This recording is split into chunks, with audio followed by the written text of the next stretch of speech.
से क्या मतलब होता है?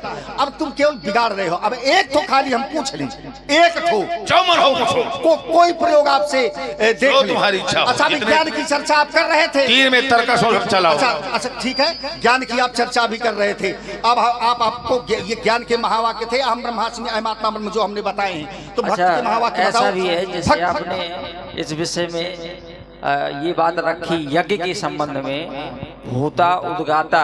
अच्छा, तो यज्ञ के भी कई प्रकार हैं। कई प्रकार हैं भाई उसके, यज्ञ के भी कई प्रकार हैं, जिसमें एक तप यज्ञ होता है, एक ज्ञान यज्ञ होता है, ये धनुष यज्ञ हो रहा है, और जिनमें होता उद्गाता होता ही किस यज्ञ के प्रकार है? किस यज्ञ के प्रकार है? रुक जाओ, वो यज्ञ मत्स्य पुराण में वर्णन है इसका। बिल्कुल बिल्कुल। देवानाम द्रव हविषाम ऋक्षाम यजुषाम तथा। तो संयोग। आप थोड़ा सा रुक जाओ, आप थोड़ा रुक जाओ, अब यहीं पर रुक जाइएगा। ज्ञान यज्ञ, राज यज्ञ, योग यज्ञ, या जिनमें प्राण और अपान का यज्ञ किया जाता है, कहीं प्राणों की गति की रोक करके अपान में समान का यज्ञ किया जाता है, ये सारे यज्ञों का वर्णन है वहां पर, अलग अलग हैं। तो जो आपने बताया है ये धनुष यज्ञ है, ठीक। जो कार्य आपने बताया है वो होता उद्गाता है, ये जितने बताए आपने चारों, तो अब ये किस यज्ञ के प्रकार हैं जानते हो? किस यज्ञ के हैं ये? देखिए, कोई भी यज्ञ, कोई भी नहीं, ये बताओ किस यज्ञ के प्रकार हैं? देखिए बताओ हमें। जैसे बहुत से यज्ञों का वर्णन आया है शास्त्रों में, बहुत से यज्ञों का, किस यज्ञ के अश्वमेध यज्ञ, ये किस यज्ञ के प्रकार? इतना बोलो खाली। विष्णु महायज्ञ, किस यज्ञ के? शिव महायज्ञ, किस यज्ञ के? सौत्रामणि यज्ञ, किस यज्ञ के प्रकार है ये बताओ? राजसूर यज्ञ। खत्म खेल है ना? अब ये हाल है इनका, बताओ। अच्छा, इनको आता ना जाता, सुनो पहले, केवल याद कर लिया है। हमारी बात सुनो ध्यान से पहले। आपकी बात चतुर्भेष्ट। देखिए ध्यान दें। हेलो, हाँ, अब ये विषय देखिए दोनों ही विद्वान, और अपने अपने परशुराम जी भी विद्युतापूर्ण, देखिए हमारे लक्ष्मण जी भी परम विद्वान हैं, और दोनों के श्री चरणों में भगवान दास जी, इनके द्वारा यह 100 पुष्प मुद्राएं 50-50 रुपए ये प्रदान हो रहे हैं। बहुत बहुत साधुवाद, धन्यवाद। और चाहेंगे कि अपनी अपनी वार्ता अपने अपने पक्ष में लेके चलें। विचार हम अच्छा चलिए, हमारा पक्ष था, इसको छोड़िए, अलग करिए। ज्यादा प्रश्न करने के जिस बात जिसका ज्ञान आपको स्वयं नहीं है भाई, देखो उसको, जिसका बहुमुखी ज्ञान हो आपको, जिसको आप हर प्रकार से जानते हैं उसको देखो। अब आप केवल प्रश्न कर रहे हो, उत्तर आपको स्वयं पता नहीं है। आपको जब ये ज्ञान नहीं है कि ये किस यज्ञ के प्रकार हैं, और आप हमसे पूछ रहे हो कि होता क्या है, उद्गाता क्या है, ये क्या है। अरे हमें सब पता है। स्वयं क्या पता है आपको? आपको अपने आप का पता नहीं है, आप अपने आप को नहीं जानते हो, केवल चौपाइयां रटे पड़े हो, और एको चौपाई के अलावा अगर थोड़ा सा हट जाऊं तो खत्म है खेल फिर आपका। अब देखो, समझो पहले, केवल मैं खेल खिला रहा हूं, ज्यादा चक्कर में ना पड़ो। और ये जो करते हो आप लोग, मैं नहीं करता, अगर मैं करने लगूं तो आ ना कर पाओगे, ऐसे खड़े रहोगे। केवल जो है आपको ऐसा लग जाएगा। और हमारे आदरणीय श्री शिव मोहन बाबा जी की ओर से ये 100 पुष्प मुद्राएं सुंदर संवाद पर भार्गव परशुराम जी एवं लक्ष्मण जी के लिए बहुत बहुत साधुवाद। अब देखिए, चले, खैर छोड़िए इन विषयों को। अब आइए, हम एक जो आपने विषय दिया है इसको थोड़ा सा, ये होता उद्गाता द्रव्य यज्ञ के प्रकार हैं। जी बिल्कुल ठीक है। इसमें ना विष्णु महायज्ञ जोड़िए, क्योंकि श्रीमद् भागवत में स्पष्ट वर्णन है द्रव्यानाम द्रव्य यज्ञ तपो यज्ञ, तो इसमें जो द्रव्य यज्ञ है, द्रव्य यज्ञ में ये प्रकार आएगा। जब दक्ष प्रजापति ने यज्ञ किया था, वो कौन सा यज्ञ था? देखिए, द्रव्य यज्ञ है। हाँ, द्रव्य है। सुनो, जो उसका नाम था, ये विषय आपको कुछ नहीं पता है। केवल अब बृहस्पति नाम का यज्ञ किया। हमारी सुनो केवल, थोड़ा नाम देखिए, हमारी बात को देखिए, अब हमारी बात सुन लो पहले। अपने वाक से काटने का प्रयास मत करो। पक्ष हमारा है। चलो से बोलो, पक्ष तुम्हारा है, लेकिन हमारा है। कुछ समझ में आ नहीं रही तुम्हारी बात। रुक जाओ, समझ में हमारी क्या नहीं आ रही, आप कुछ नहीं समझ पाओगे। अगर हम बोलने लगे तो अभी बात आए हमारी समझ में नहीं आ रही और हम स्वयं न समझ में आने लगेंगे आपको। अब आपने देखो एक प्रयोग दिया है, अब वो याद किया हुआ आपका विषय है, उसको आप सार्वभौमिक ढंग से तो पढ़ा नहीं है आपने। अब जो याद किया होता है तो हमें केवल 4 हम याद करके आए हैं, अब 4 ही पता है, अब थोड़ा सा उसी में घुमा दिया, थोड़ा सा घुमाया, केवल ज्यादा नहीं कि किस यज्ञ के प्रकार है, तो पंडित जी खत्म है, फिर नहीं आगे कुछ पता है इनको। तो कम से कम पहले जो बात हम पूछें, समाज में रखें, उसको हम पहले जान लें और समझ लें। अब देखिए जरा, आइए, अब आपने एक दिया, हमने कहा था कि जिसके पक्ष में सारे मानवतावादी हैं, सारे ऋषि हैं, सारे महात्मा हैं, सारे आचार्य हैं, सब धनुष तोड़ने वाले के पक्ष में हैं, आप उसके विपक्ष पर खड़े हो। तो आप धर्म के पक्ष पर खड़े हैं कि अधर्म के पक्ष पर खड़े हैं? मैं अपनी बात को फिर रोकता हूं। देखिए चतुर्भिष्ट द्वयभ्याम पंच भिरेउचा होते जा पुनरुद्वयभ्याम तस्मात् यज्ञात्मने नमः। यानी 4 आहुति पहले दी जाती हैं, द्वयभ्याम 2, फिर पंच भिरेउचा 5, और जहां पर फिर 4, इतनी बड़ी जहां पर प्रतिक्रिया हो उसे कहते हैं यज्ञ। तस्मात् यज्ञात्मने नमः। अब बता रहे हो पंडित जी को जानते नहीं? अरे मैं ये थोड़े पूछ, क्या बता रहे हो? अब आइए, बीच में नहीं। अब हमारी बात इतनी चुप है, यज्ञ किसे कहते हैं? अब हमारी बात, मैं रुक जाओ थोड़ा सा, बोलो। समझ, हमने ये पूछा है कि यज्ञ किसे कहते हैं, सब ऐसे या समझ रहे हो का? हमने ये थोड़े पूछा यज्ञ किसे कहते हैं। जब तो आपसे ये प्रश्न किया जाए कि यज्ञ किसे कहते हैं, तब ये बात अपनी बताओ, यज्ञ की परिभाषा करो। हम पूछ रहे हैं जो होता उपकाता था, वो आपने बताया है कि ये किस यज्ञ के प्रकार है, आपको बोलना क्या है? यज्ञ के प्रकार नहीं है, किसके यज्ञ के प्रकार नहीं है, सुन लो पहले, ये यज्ञ के प्रकार नहीं है, सुनो पहले। ये 4 ऋतु जो वहां पर नियुक्त किए जाते हैं, यज्ञ के प्रकार नहीं है। 4 ऋतु जिन्हें कहते हैं ऋतुज, वहां पर नियुक्त किए जाते हैं, तो इनके द्वारा जो है यज्ञ का कार्य संपादित करवाया जाता है। चलो अपना काम करो, बस हो तो गया। पहले समझो, पहले उस सुविधा को जो हम कह रहे हैं। हमारी बात इतना सरल नहीं है और हमारी बात ज्यों की त्यों खड़ी है, ये ध्यान रखना। आइए, अब देखिए तुम्हारे बस की बात नहीं है, अब हम फिर तुम्हें बताएंगे कि किसका क्या कार्य होता है, ठीक है? अब आइए, बता रहे हो कि जिन्हें धर्मात्मा है सब उसके पक्ष में है, हम अकेले खड़े हैं एक तरफ। तो लक्ष्मण का कहना है कि तुम धर्म में हो कि धर्म में। पहली बात तो थोड़ा चिंतन करो कि हम क्या कह रहे हैं, क्या हमें ऐसा कहना चाहिए? क्या परशुराम जी अधर्म में हो सकते हैं? चिंतन कर लो। अधर्म का निवारण हमारे द्वारा किया जाता है। जब अधर्म बढ़ता है तब हमें इस धराधाम पर आना पड़ता है। कैसे? बोले अति बल मधु तभाज ही मारे, महावीर तित सुत संहारे, अजहि बलि बांधी सहस भुज मारा, असुई अवतरऊ हरण मही भारा। पृथ्वी का भार हरण करना ये हमारा मुख्य कार्य होता है। अब पृथ्वी का भार तभी हरण होगा जब धर्म होगा। अब पृथ्वी भार तभी होगी जब अधर्म होगा। सकल धर्म देखई विपरीता, तब पृथ्वी भार से पीड़ित होगी। तो धर्म के साथ धर्म को लेकर हमारा आगमन होता है। जब जब होए धर्म का हानि। चलिए ठीक है, थोड़ा शब्दों पर ज्यादा लंबा नहीं, बस हो गया। अब देखिए, अब प्रश्न क्या है, हम कह क्या रहे हैं और आप बोल क्या रहे हो? अरे कम से कम इतना तो, आज तक इतने दिन हो गए आपको यहाँ नाचते हुए। क्या है उमादार जोशित की नाई सब नचावत, ये नाच रहे हो जितने हमारे ऊपर आँच नहीं आ सकती है। आँच ना बोलो, आज सबसे ज्यादा आँच आप के ऊपर आया है। अब कम से कम इतना तो सुन लिया करो कि हमें क्या बोलना है क्या नहीं बोलना। हम क्या कह रहे हैं? क्या हम इनसे कह रहे हैं कि सारा धर्म, सारे सनातन के रक्षक, सारे धर्मा अनुयायी जितने हैं वो सब धनुष तोड़ने वाले की तरफ हैं और आप उसके विपक्ष पर खड़े हो, तो आप किसके पक्ष पर खड़े हो? और उत्तर आप क्या कर रहे हो? उत्तर कर रहे हो कि जब जब होए धर्म का हानि बाढ़ेंगे सूरत अभिमानी सीधे ही विप्रधेनु सरधरनी परित्राणाय साधु नाम। अब बिना क्या बोल रहे हो आप? क्या हमको बोलना है?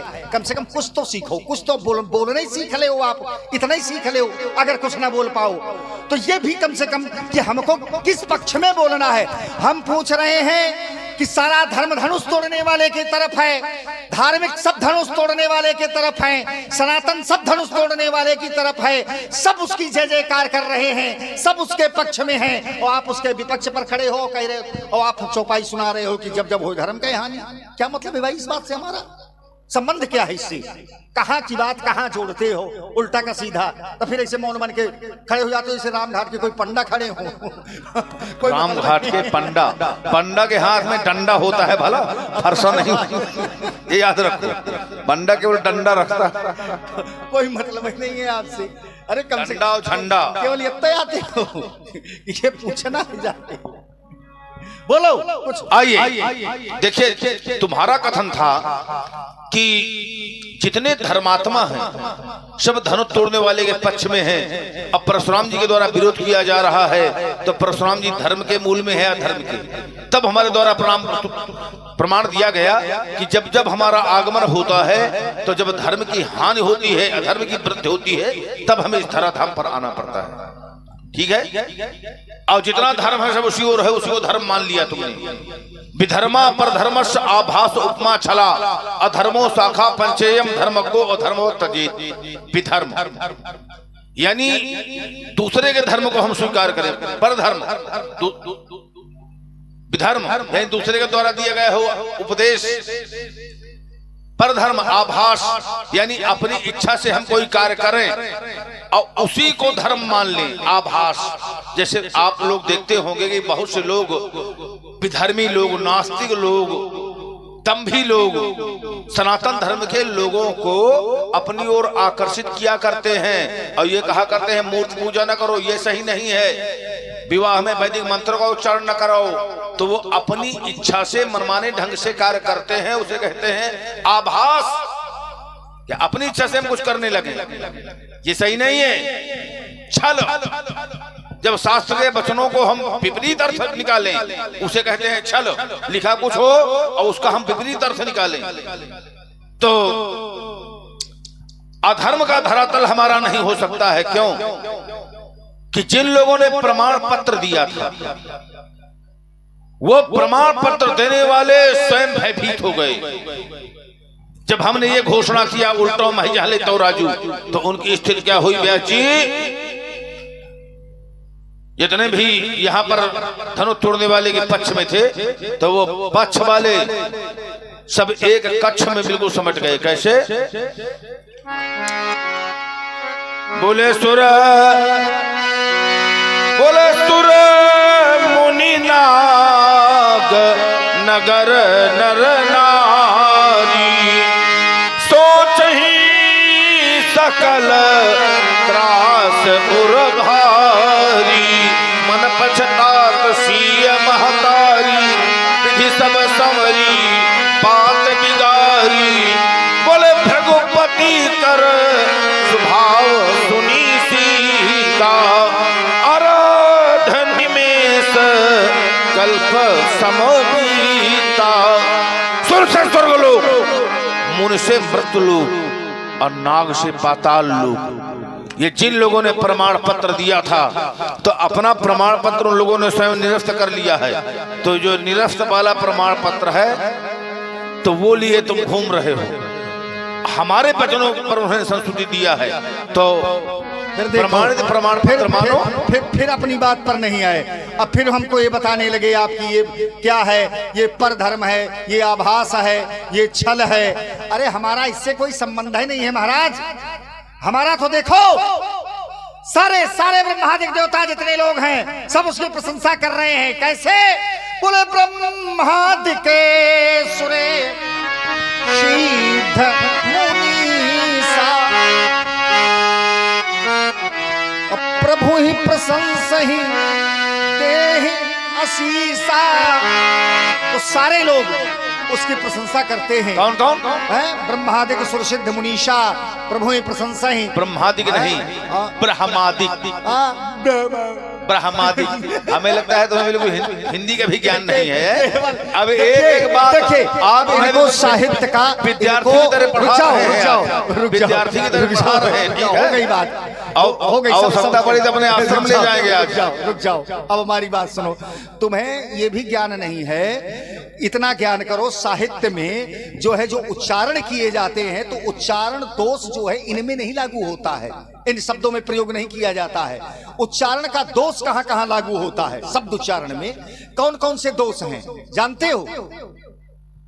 क्यों, कौन कौन से दोष हैं? शब्द का जैसे उच्चारण कर रहे हो, बहुत ऐसे तद्भव हैं, बहुत ऐसे तत्सम शब्द हैं, तो तद्भव का प्रयोग तत्सम में लोग करते हैं। जैसे फूल कह देते हैं लोग, अशुद्ध शब्द इसका क्या है? पुष्प। पुष्प तद्भव है, ठीक है ना? नहीं, तत्सम है, और ये तद्भव है, ठीक है ना? तो अब फूल कहते हैं तो क्या फूल गलत है? बताओ। फूल और पुष्प यहाँ ये मेरे कहने का मतलब इसी तत्सम ये कौन सा शब्द है पहले समझो। फूल और पुष्प में नहीं लागू होगा। किसके शब्द है तद्भव और तत्सम? किसके शब्द हैं? नहीं, साहित्य में तद्भव और तत्सम कितने शब्द हैं? कितने प्रकार के शब्द होते हैं? 2 प्रकार के। कौन कौन? तत्सम और तद्भव। जाके याद करो पहले। तद्भव, तत्सम, देशज और विदेशज, ये 4 प्रकार के हैं। देशज और विदेशज, ये 4 प्रकार के शब्द किसके हैं? विकारी किसके हैं? और अविकारी शब्दों के कितने प्रकार हैं? अविकारी शब्दों के बताओ जरा। अभिकारी शब्द केवल अव्यय है।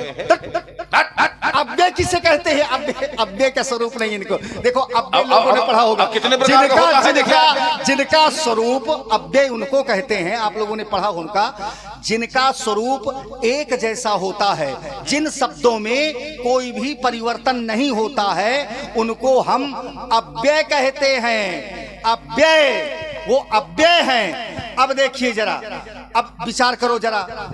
अब ये 4 हो गए और 4 और हैं। कौन कौन से?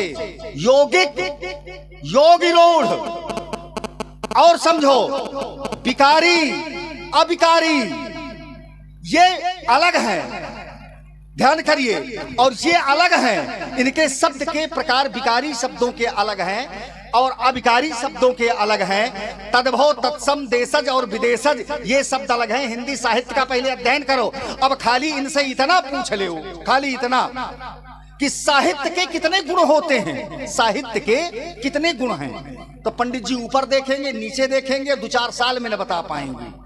खाली इनसे, इनको साहित्य तक का ज्ञान नहीं है भैया।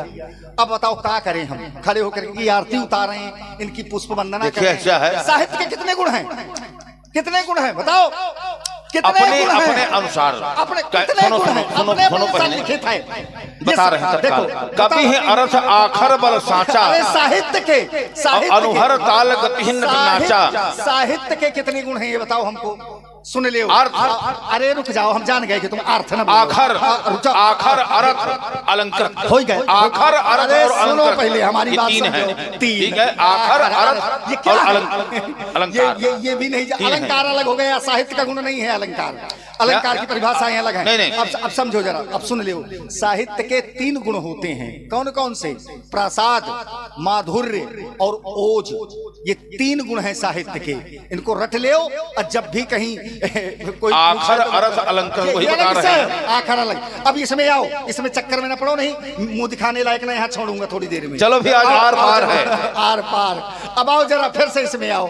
अब वही प्रयोग करो। देखिए जरा, सारे लोग महाराज, सब जितने हैं, जितने लोग हैं यहाँ पर, जहां पर हैं, सब उसके धनुष तोड़ने वाले की प्रशंसा कर रहे हैं। सुर, किन्नर, नरनाग, मुनीषा, जय जय जय कह दे ही असीसा।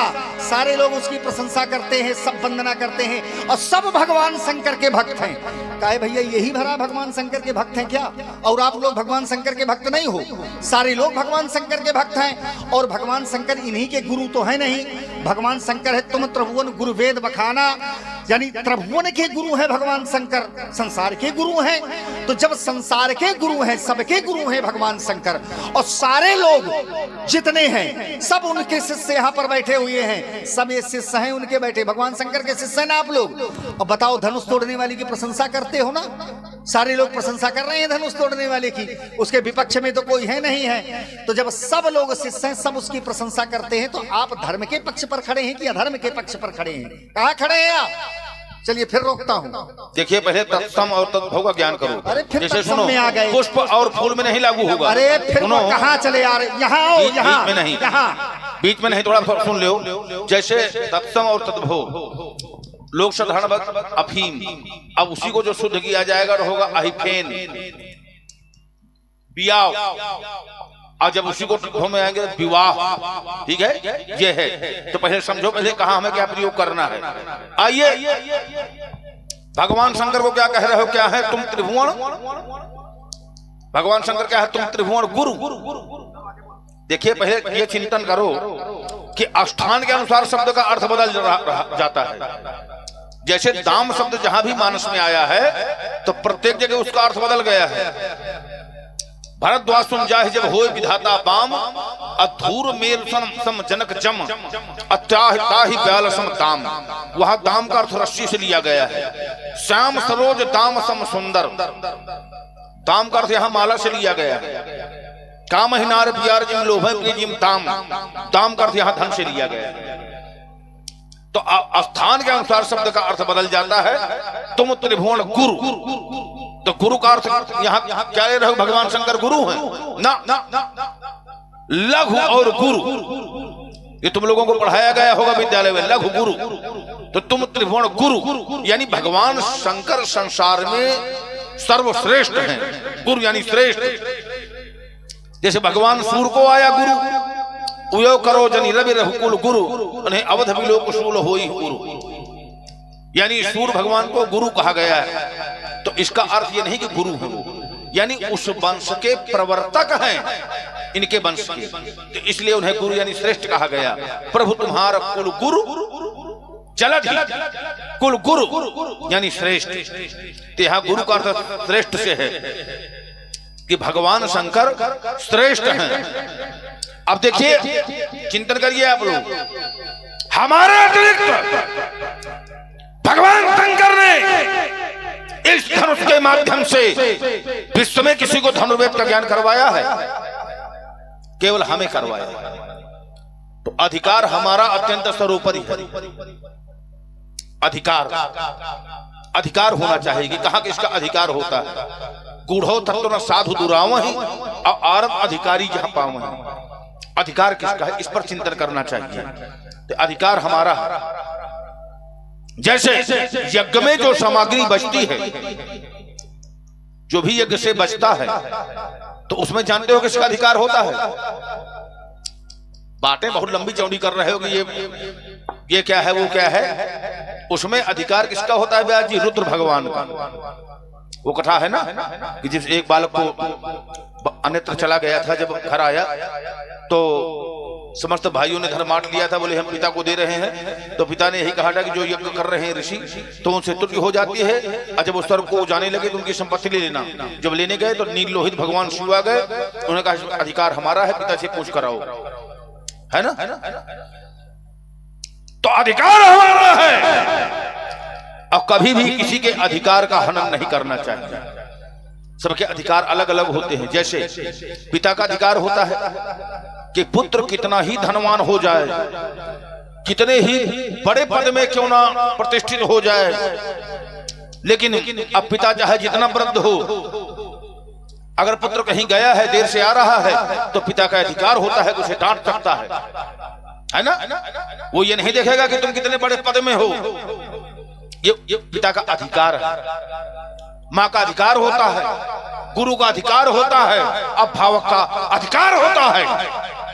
तो हमारी अधिकार की लड़ाई है, और अगर अधिकार में किसी ने अनाधिकार प्राप्त किया तो आज हम सीधे सीधे वार करेंगे। अब देखिए राजकुमार, यहां पर बहुत प्रमाण पत्र तुम दे रहे हो लेकिन ये सब प्रमाण पत्र निरस्त हैं। आइए मानस पर ही चिंतन कर रहे हैं और इसको बहुत संभाल कर गाना चाहिए। बोले जे गाँव वहीं यह चरित्र संभारे अते यही ताल चतुर रखवारे सदा सुनही ये सादर नर नारी अते सुरवर मानस अधिकारी। तो देखिए सब अधिकारी चारों ओर बैठे है ना, मानस अधिकारी सदा सुने, जो सदैव श्रवण करते हैं वो मानस के अधिकारी होते हैं। अब पहले प्रत्येक मोहल्ला में रामचरितमानस का पाठ